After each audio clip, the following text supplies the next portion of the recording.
সুবহানাল্লাহ ওয়ালহামদুলিল্লাহ লা ইলাহা ইল্লাল্লাহ মুহাম্মাদ লা ইলাহা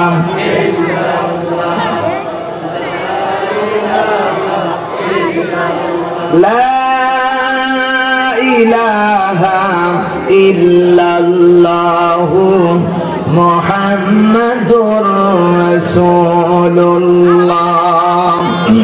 সাল্লাল্লাহু আলাইহি ওয়াসাল্লাম। ঐতিহ্যবাহী জেলা চট্টগ্রাম, ধুলিয়াছড়ি তালিমুল কোরআন নুরানী মাদ্রাসা কমিটি কর্তৃক আয়োজিত আজকের এই ঐতিহাসিক তাফসীরুল কোরআন কারীমের মাহফিলের সুযোগ্য স্বনামধন্য সাহেব সদর, সম্মানিত সভাপতি সাহেব, আল্লাহর কাছে দোয়া করছি মহান স্রষ্টা যেন তার হায়াতে বারাকা দান করেন। সবাই বলুন আল্লাহুম্মা আমিন। আরো জোরে বলুন আমিন। আজকের মাহফিলের প্রধান অতিথি, বিশেষ অতিথিবৃন্দ, আমন্ত্রিত ওলামায়ে কেরাম, ফজল এজাম, আমার সামনে বসা পৃথ্বী সমতুল্য মুরব্বিয়ান এজাম, পান ঢালা ইসলাম প্রেমিক তাওহীদি যুবক ভাইরা, আজকের এই মাহফিলের চেনেহের কুশিকাচারা, পর্দার অন্তর অবস্থানরত আমার মাথার তাজ, মাথার মুকুট, আবেদা সালেহা মা ও বোনেরা, সেই মহান স্রষ্টার দরবারে কালেমাত শুকর আদায় করছি, যিনি অত্যন্ত মেহেরবানি করে ভালোবেসে দীর্ঘ 17টি বছর পরে বিনা অনুমতি ছাড়াই কোরআনের তাফসীর মাহফিল করার সুযোগ করে দিয়েছেন। ঠিক কিনা বলেন? দীর্ঘ 17টি বছর আমরা কোরআনের কথা ঠিক মতো বলতে পারি নাই। কোরআন বলতে গেলে হয় মাইক হারিয়ে গেছেন, না হলে বক্তা হারিয়ে গেছেন। চিল্লায় কোন ঠিক কিনা? যিনি 17টি বছর পরে কোরআনে কারীমের মাহফিল, এত বড় বিশাল মাহফিল, যেই মর্যাদা দেওয়া হয়েছে, ওয়া খায়রুম মিম্মা ইয়াজমাউন, গোটা পৃথিবীর সমস্ত কিছু, আকাশ এবং জমিনের ভিতরে যা আছে সব কিছু বিক্রয় করলে সেই কোরআনের একটা মাখরাজের দাম হবে না। সেই কোরআনে কারীম 17 বছর নাস্তিকের বাচ্চারা আমাদেরকে শুনতে দেয় না। ঠিক কি বলো? যারা কোরআন শুনতে দিল না, যারা কোরআন বলতে দিল না, যারা কোরআনের কথা আমাদেরকে অপ্রেনে বলতে দিল না, বিশ্বাস করো এরা আমাদের মতনই দাড়িওয়ালা মানুষ, আমাদের মতো টুপিওয়ালা মানুষ, আমাদের মতো জুব্বা পরনিওয়ালা মানুষ। হতে পারে জুব্বা পরনিওয়ালা, হতে পারে টুপি পরনিওয়ালা, হতে পারে দাড়িওয়ালা, এরা আসলেই মুসলমান না, এরা টাটকা মুনাফিকের বাচ্চা, মুনাফিক। ঠিক কি হলো? প্রিয় ভাই সব, সেই কোরআনে কারীম যিনি আমাদেরকে শোনার জন্য আসার তৌফিক দিয়েছেন, ইচ্ছে করলে এই মুহূর্তে আমাকে আপনাকে চট্টগ্রাম কোন হসপিটালে হার্ট অ্যাটাক অথবা প্যারালাইসিস দিয়া আল্লাহ এই মুহূর্তে শোয়ায় রাখতে পারতেন। ঠিক কিনা? কিন্তু আল্লাহ তাআলা সেখানে না রেখে আজকের এই কোরআনের দামি মাজলিসে আসার তৌফিক দিয়েছেন। আপনারা খুশি না বেজার? কারা কারা খুশি? দুই হাত তুলে আল্লাহরে দেখান। লিল্লাহি তাকবীর, লিল্লাহি তাকবীর। আল কোরআনের আলো, আল হাদিসের আলো, লিল্লাহি তাকবীর। প্রাণ খুলে হৃদয় থেকে দরদ ভরা কণ্ঠে ওই আল্লাহর জন্য শুকরিয়া জ্ঞাপন করছি এবং সিজদায় মাথা অবনত করছি, যিনি আমাদেরকে ভালোবেসে নিয়ে এসেছেন এই কোরআনের মাহফিলে। পড়ছি আলহামদুলিল্লাহ। আরো জোরে বলুন আলহামদুলিল্লাহ।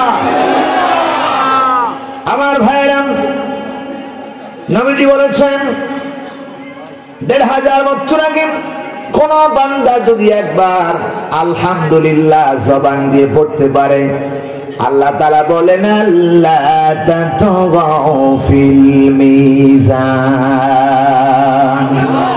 কিয়ামতের ময়দানে আল্লাহ রাব্বুল আলামিন যখন মিজানের পাল্লা কায়েম করবেন, বান্দাগুলো নেকি আর বদি ওজন করার জন্য যখন মিজান খাড়া করবেন, মিজানের মালিক কে? আসতে বলবেন না কে? মিজান পাল্লা তৈরি করা হবে, দাড়ি পাল্লা তৈরি করা হবে।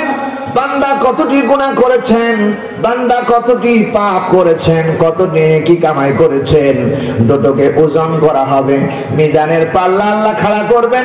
ওই পাল্লার ভিতরে বান্দা যারা দুনিয়াতে আলহামদুলিল্লাহ জবান দিয়ে বেশি বেশি করে তেলাওয়াত করবে, নবীজি বলেছেন একবার যদি কোনো বান্দা আলহামদুলিল্লাহ দুনিয়ার জমিনে তেলাওয়াত করতে পারে, কিয়ামতের ময়দানে নেকির পাল্লাটা পরিপূর্ণ করে দেওয়ার জন্য আলহামদুলিল্লাহ যথেষ্ট হয়ে যাবে।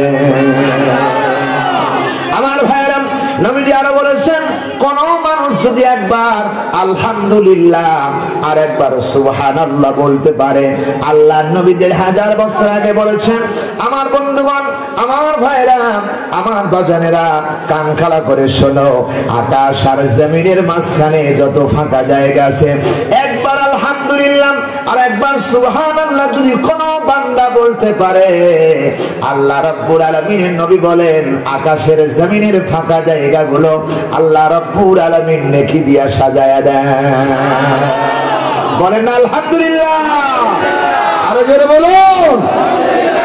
কোরআনে কারীমের মধ্যে আল্লাহ রাব্বুল আলামিন বলেছেন লাইন শাকারতুম লাযিদান্নাকুম ওয়া লাইন কাফারতুম ইন্না আযাবি লাশাদীদ। কোন বান্দা যদি, আল্লাহ বলতেছে বান্দারে নিয়ামত পাইলো, এই যে জবান দিয়ে আলহামদুলিল্লাহ বললাম, আল্লাহর কসম অনেক মানুষের জবান নাই বুবা, কথা কয় না ঠিক কিনা? সুতরাং এই আল্লাহ দেওয়া জবান দিয়ে আল্লামাহুল বায়ান, জবানের মালিক কে? আল্লাহ বলে বান্দারে যখন আমি জবান দিলাম, এই জবান দিয়ে কোন বান্দা যখন শুকরিয়া আদায় করে, এই জবানের ভিতরে আরো যা প্রয়োজন আমি আল্লাহ রাব্বুল আলামিন আরো নিয়ামত তারে বাড়ায়া দেই। আর যদি কোন বান্দা আমার না শুকরিয়া করে, কঠিন আযাব থেকে আমি আল্লাহ কঠিন আযাবে গ্রেফতার করব। চিল্লায় বলেন নাউজুবিল্লাহ। কে বলতেছেন? আসতে বলেন কেন? কে?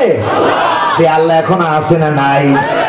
আমার ভাইরা, সুতরাং সে আল্লাহ রাব্বুল আলামিন আমাদেরকে পান খুলে বললেন সকল প্রশংসা আলহামদুলিল্লাহ, সব প্রশংসার মালিক কে?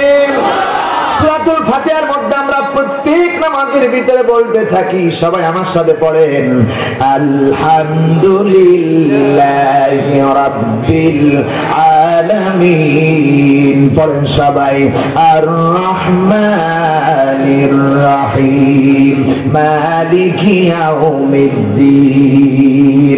আল্লাহ তাআলা বলতেছে বান্দারে যতবার বান্দা আলহামদুলিল্লাহি রাব্বিল আলামিন, সমস্ত প্রশংসা সেই রবের, কেন প্রশংসা করবেন না? আল্লাহর প্রশংসা করবেন না, ইংরেজিতে বলা হয় টু দি ব্যাকবোন, হাড়ে হাড়ের মধ্যে আল্লাহ কেমন করে জোড়া দিয়েছে, কেন প্রশংসা করবেন না? আমার ভাইরা, হাতের ভিতরে কোন ডাক্তারের বাবার ক্ষমতা নেই যেমন করে আপনার হাতটাকে নড়াতে পারবেন, ডাক্তারের বাবার ক্ষমতা এরকম করে তৈরি করে দিতে পারে। চিল্লায় কোন ঠিক কিনা? আমার ভাইরা লক্ষ্য করেন, কেন আপনি প্রশংসা করবেন না? আল্লাহর প্রশংসা কেন করবেন না? আল্লাহ রাব্বুল আলামিন বলেছে বান্দারে লক্ষ্য করে শোনো, আমি তোমার চোখটা বানালাম। আল্লাহ রাব্বুল আলামিন বলতেছেন আলাম নাজআল লাহু আইনাইন।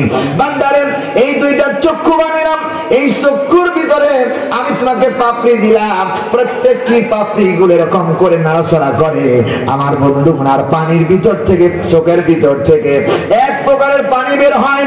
প্রত্যেকবার যতবার চোখের পাপড়ি এরকম করে নাড়াচাড়া করবে, উঠবে আর নামবে, আর এইটা পানিগুলো ক্লিন করে করে করে বান্দার চোখের ভিতরে যত ময়লা আবর্জনা আছে সবগুলোকে পানির মধ্যে ভাসাইয়া চোখের এক কোণার ভিতরে ময়লাগুলো পরিষ্কার করে জুগাইয়া দেন কে? পানির ভিতরে। আমার ভাইরা, চোখের ভিতরে কোন সেলো মেশিন দিয়ে কোনদিন পানি দেই নাই, এরপর টিউবওয়েল দিয়ে পানি দেই নাই। চোখের ভিতরে যতবার পলক পড়বে ততবার আল্লাহ রাব্বুল আলামিন এক প্রকারের পানি বের করে দেন। আর ওই পানিগুলো কেন বের করে দেন? আল্লাহ তাআলা বলতেছে করছে বান্দারে যখন ধুলিবালি আসবে, অক্সিজেন যখন বাতাস যখন প্রবাহিত হতে থাকে, ধুলিকণা উড়ে উড়ে বান্দার চোখের ভিতরে যেতে পারে, চোখ নষ্ট হয়ে যাবে। চোখের ভিতরে পদার্থের পানি দিলাম, পদার্থ পানি দিলাম, ওই পানিগুলো যখন চোখটাকে ক্লিন করতেছেন, সঙ্গে সঙ্গে পানির সাথে ভেসে ভেসে ময়লা আবর্জনা গুলো সারা রাত বান্দা ঘুমায়া সকালবেলা দেখবেন যত রকমের ক্লান্তি আছে চোখের ভিতরে, চোখের কানির মধ্যে জড়ো হয়ে গেছে। আল্লাহু আকবার।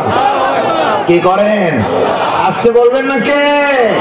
আমার ভাইরাম, এই চোখ আল্লাহ এত সুন্দর করে ক্লিন করে করে করেন, আপনার চোখটাকে এত সুন্দর করে সাজালেন, আর এই চোখ দিয়ে আলেমদের দিকে ভালো নজরে দেখতে পারে না, আলেমদের দিকে এই চোখ দিয়ে বাঁকা নজরে তাকায় দেখে। ঠিক কি বলো? যারা আলেমদের দিকে বাঁকা নজরের দিকে তাকায় দেখে, বিশ্বাস করো এটা আবু জেহেলের ভাইরা ভাই। প্রিয় ভাই সাহেব, নবীজিদের